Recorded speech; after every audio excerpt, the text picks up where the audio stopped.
face mask on, bubble bath drawn, pink wine in hand, Grey's Anatomy on, chocolates nearby. Self-care. Self-care's having a moment right now. There's over 23 million mentions of self-care on Instagram. And if you didn't know, Self-Care Sunday is quite the mood. But like most things in life, we settle for instant gratification when it comes to our self-care and our self-love. What if instead we approached self-care and love for ourselves as a lifestyle? Does that sound selfish to you?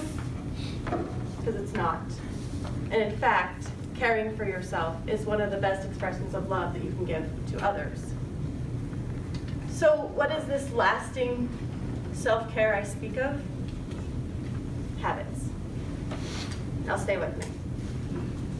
If you're like me, after a healthy dose of Sunday self-care, I wake up Monday morning and I have the best intentions for my week. I am going to work out 3 times. I will make it to 2 yoga classes. I will meditate every day. I will eat the food that I prepared on Sunday, drink my water, and get plenty of sleep. These intentions usually last me till about 1 o'clock on Tuesday. And then by Thursday afternoon, they're a distant memory as my mani-pedi from Sunday starts to chip away. Here's the problem with intentions. I love intentions and I think they're great, but they rely on discipline. And discipline relies on willpower.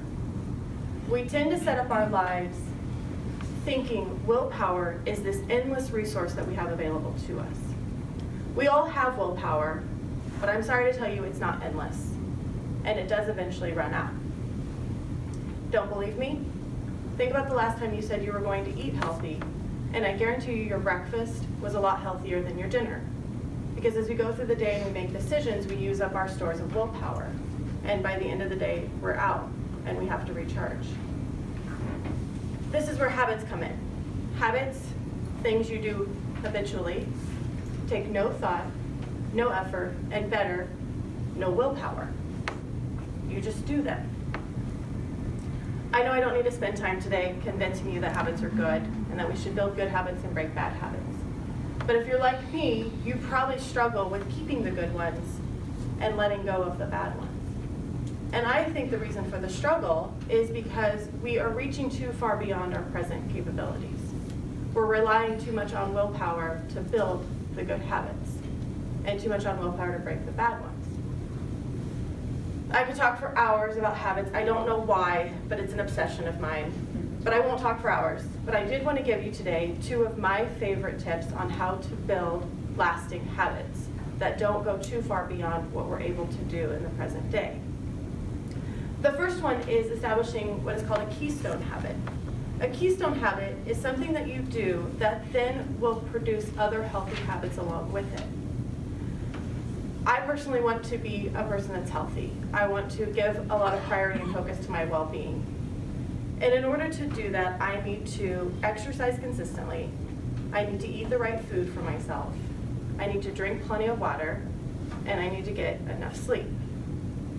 But if I set out to build habits around all 4 of those, I will fatigue out so quickly, and I will be wrist deep in a carton of ice cream, picking my teeth with my gem card faster than you can imagine. Because hashtag self-care, right? Instead of focusing on building these 4 key habits, why not focus on just building 1? So I'm already kind of good at working out. And my sister's really good at working out, let's say. And I can go with her to the gym. So that's the only habit I'm going to focus on, is consistently working out. And before I know it, I'm going to be sleeping better because I'm physically tired from the working out. I'm also probably sweating a lot more, and therefore I'm probably thirsty. And it's easy then to reach for a glass of water to quench my thirst. Speaking from maybe personal experience, if you eat cake for breakfast, you're not going to feel like working out later in the day. So I'm probably going to also start making healthier choices when it comes to eating, because if I don't, I'm not focusing then and able to exercise my habit. of working out.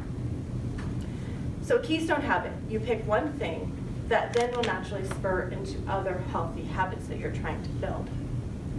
My second favorite thing when I'm trying to build a new habit is to do habit stacking.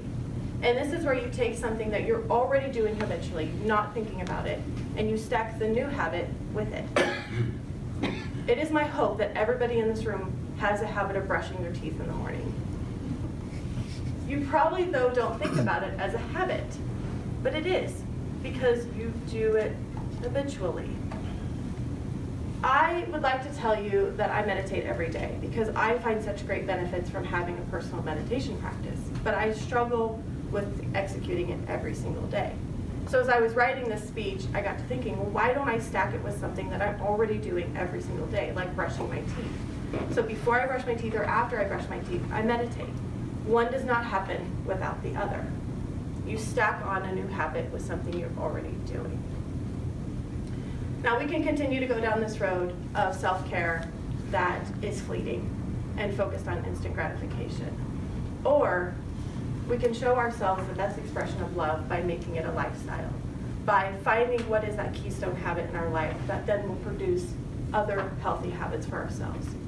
Or maybe we find a new habit that we want to build that's centered around our self-care that we stack onto something that we're already doing every day.